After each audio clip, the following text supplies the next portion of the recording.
Hello जान दोस्तों, एक बार फिर आप सभी का स्वागत है नई यूट्यूब वीडियो में। आज इस वीडियो के माध्यम से हम लोग एक बार फिर से सरल और सटीक भाषा में देखने का प्रयास करेंगे भारत का बजट, जिसे 23 जुलाई 2024 को निर्मला सीतारमण ने संसद के पटल पर रखा है।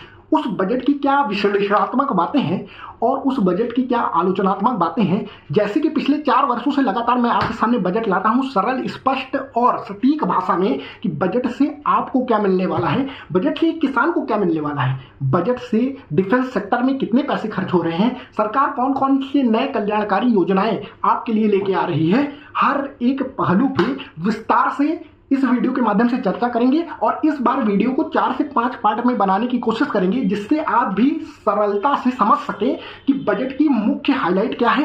बजट से आपके जेब मजबूत होंगे या आपके जेब से पैसे निकल के सरकार के पास जाएंगे। हर एक पहलू को इस वीडियो के माध्यम से देखने का प्रयास करेंगे और इसके बाद 5 वीडियो लगातार आएंगे अलग अलग टॉपिक को लेके, जिससे आपको समझ में आ जाएगी सरलता से कि बजट, भारत का बजट क्या है और उससे आपको क्या मिलने वाला है। हम लोग बात कर रहे हैं कि ग्लोबल कॉन्टेक्स्ट। इस बार निर्मला सीतारमण ने कहा है कि ये जो बजट आया है ये वैश्वीकरण के एक समस्या जो है उसके बीच में आया है। कौन कौन सी वैश्वीकरण में समस्या इस टाइम है?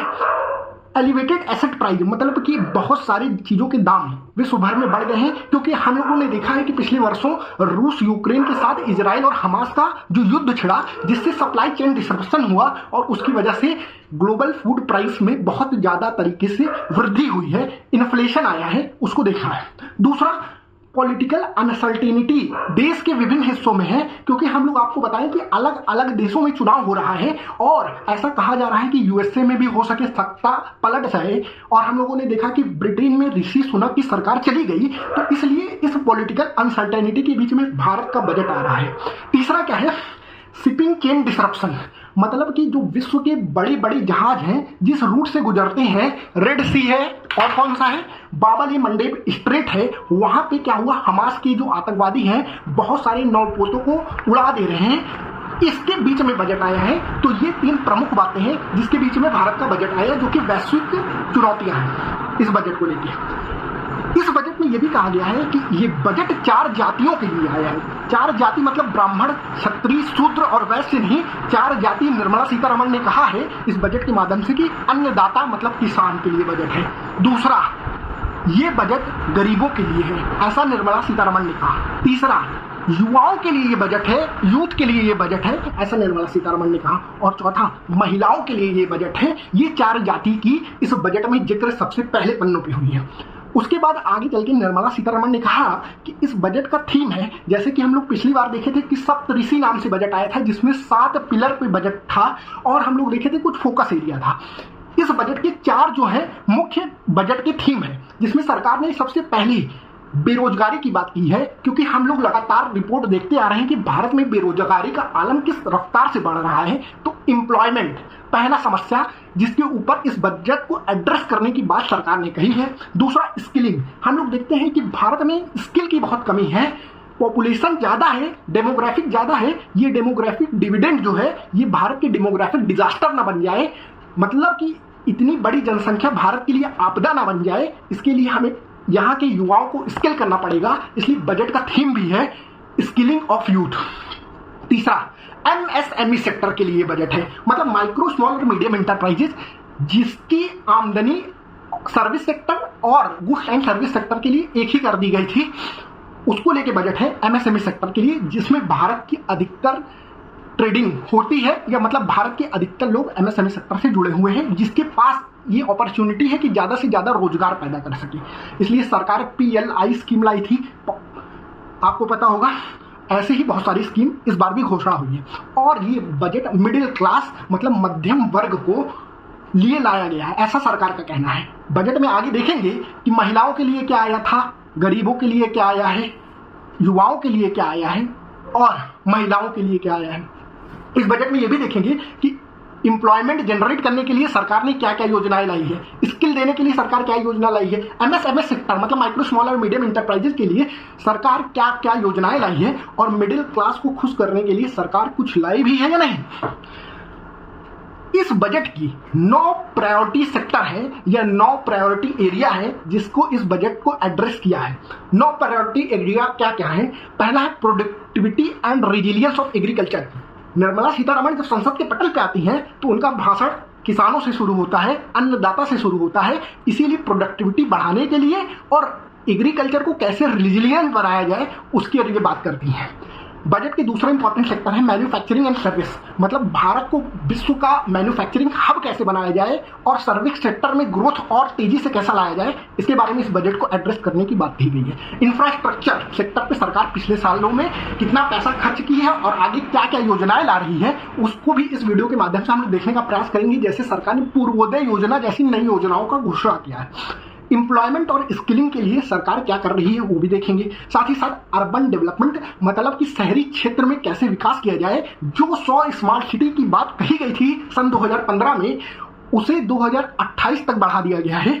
देखेंगे इस वीडियो के माध्यम से कि उसमें क्या कहा जा रही है सरकार। Innovation and research and development में, मतलब कि हम आपको बताएं कि अगर 1 रुपए रिसर्च और डेवलपमेंट में खर्चा किया जाता है तो उसका रिटर्न 11 रुपए होता है। जबकि भारत में ज्यादातर रिसर्च और डेवलपमेंट गवर्नमेंट के ऊपर डिपेंड है। उसे कैसे प्राइवेट सेक्टर के लिए खोला जाए और प्राइवेट सेक्टर उसमें कैसे रिसर्च एंड डेवलपमेंट में ज्यादा से ज्यादा पैसा खर्च करे जिससे भारत का ग्रोथ अच्छे से हो सके। Inclusive human resource development and social justice, ये भी बजट का एक थीम है जिसमें ह्यूमन रिसोर्स डेवलपमेंट, मतलब कि भारत की डेमोग्राफी, मतलब कि पॉपुलेशन को कैसे स्किल किया जाए उसके बारे में बात किया गया है।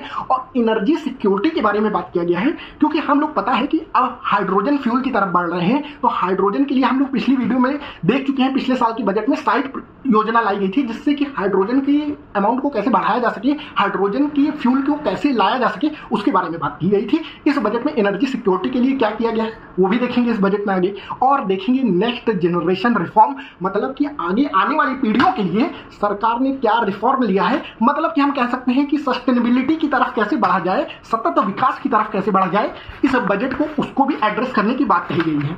अब हम लोग पहले थीम के बारे में बात करते हैं। एक एक थीम को हम अलग अलग वीडियो में देखने का प्रयास करेंगे। इस वीडियो का मेन थीम हमारा रहेगा टैक्सेशन। टैक्स को लेकर सरकार ने क्या क्या कहा है। इनकम टैक्स स्लैब, सरकार ने इनकम टैक्स स्लैब में चेंज किया है। आपको पता होगा 2 टैक्स स्लैब है, एक न्यू टैक्स रिजीम है, एक ओल्ड टैक्स रिजीम है। ओल्ड टैक्स रिजीम में कोई चेंज नहीं हुआ है, जबकि नया जो टैक्स रिजीम है उसमें सरकार ने विभिन्न परिवर्तन किए हैं। जैसे हम आपको बता दें कि 0 से 3 लाख रुपए अगर आप कमा रहे हैं साल भर का तो आपके ऊपर कोई टैक्स नहीं लगेगा। पर अगर आप 3 से 7 लाख रुपए कमा रहे हैं तो आपके ऊपर 5% का टैक्स लगेगा। 5% का टैक्स जो लगेगा 3 से 7 लाख के ऊपर।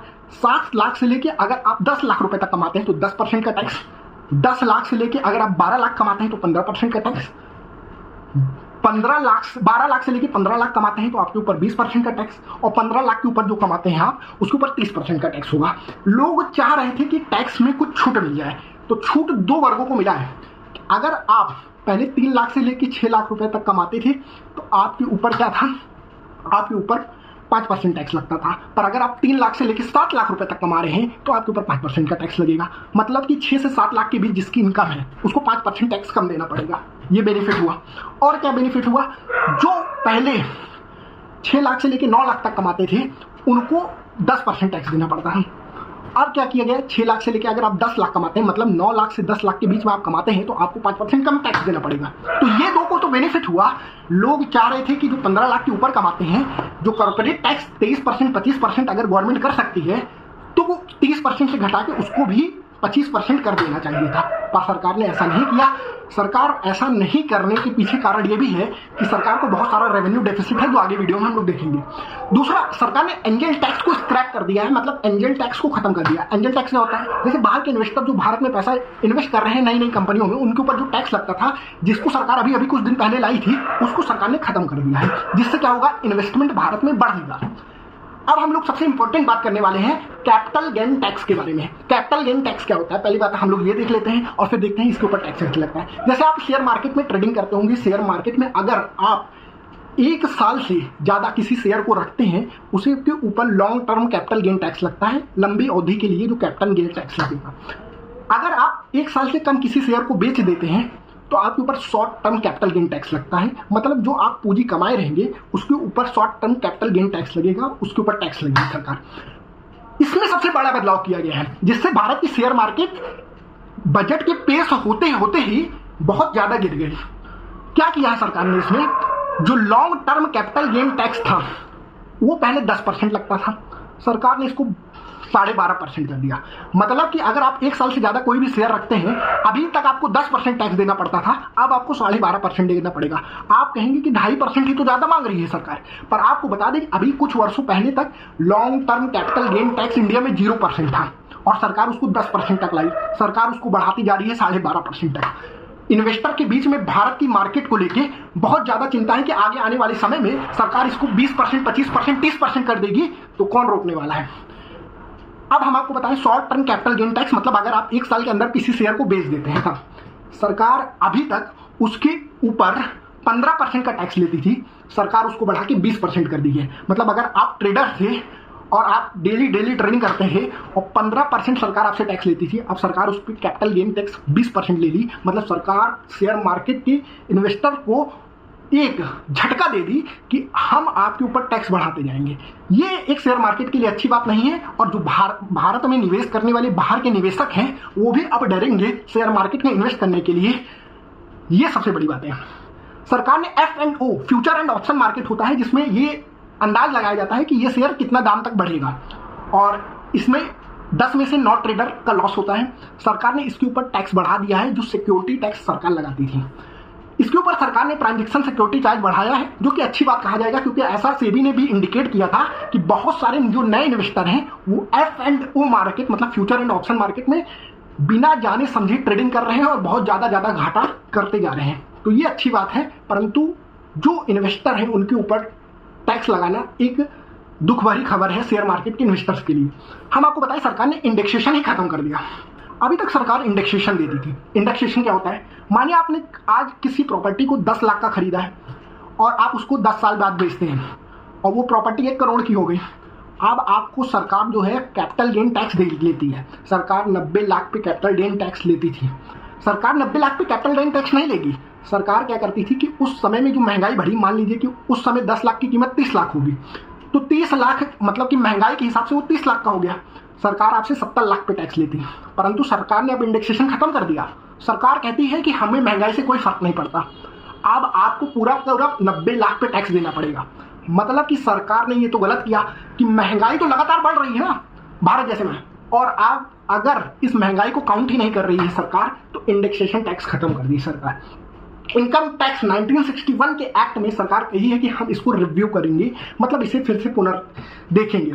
सरकार ने कहा है कि जो विदेशी कंपनियां हैं उनके ऊपर, जो फॉरेन कंपनीज के ऊपर जो टैक्स लगता था, वो जो 40% लगता था उसे हम घटा के 35% कर देंगे। सरकार ने कहा कि विवाद से विश्वास स्कीम, जिसमें टैक्स को लेके बहुत लड़ाइयां चलती थी, सरकार विवाद से लेके विश्वास स्कीम में भी कुछ परिवर्तन करने के लिए कह रही है कि उसको और फेयर कैसे बनाया जाता है। सरकार ने गोल्ड मतलब कि सोना और प्लेटिनम पे कस्टम ड्यूटी घटाई है। अभी तक इस पे 10% का बेस कस्टम ड्यूटी लगता था और 5% का सरचार्ज लगता था, जो कि एग्रीकल्चर के डेवलपमेंट में काम आता था। सरकार ने उस 10% को घटा के 6% कर दिया है। तो इस वीडियो के माध्यम से हम लोगों ने देखा कि टैक्सेशन में क्या क्या परिवर्तन सरकार ने किया है, और आगे आने वाले वीडियो में हम लोग इंक्लूसिव मतलब कि समावेशी ह्यूमन डेवलपमेंट मतलब कि मानव विकास में सरकार क्या करना चाह रही है, सरकार टूरिज्म में क्या करना चाह रही है, सरकार micro small and medium enterprises के लिए क्या लाई है, सरकार रिन्यूएबल सेक्टर में मतलब कि एनर्जी सिक्योरिटी के लिए क्या क्या काम कर रही है, और सरकार युवाओं के लिए कौन सी स्कीम लाई है। एक वीडियो डेली, एक वीडियो को हम लोग विकास डेली हम लोग उस पर चर्चा करेंगे और देखेंगे कि ये बजट आपकी जेब को मजबूत करेगा या आपकी जेब से पैसा लेके जाएगा। मिलते हैं नेक्स्ट वीडियो में, तब तक के लिए जय हिंद और जय भारत। ऐसे ही वीडियो को लाइक करिए, चैनल को सब्सक्राइब करिए। तब तक के लिए जय हिंद और जय भारत।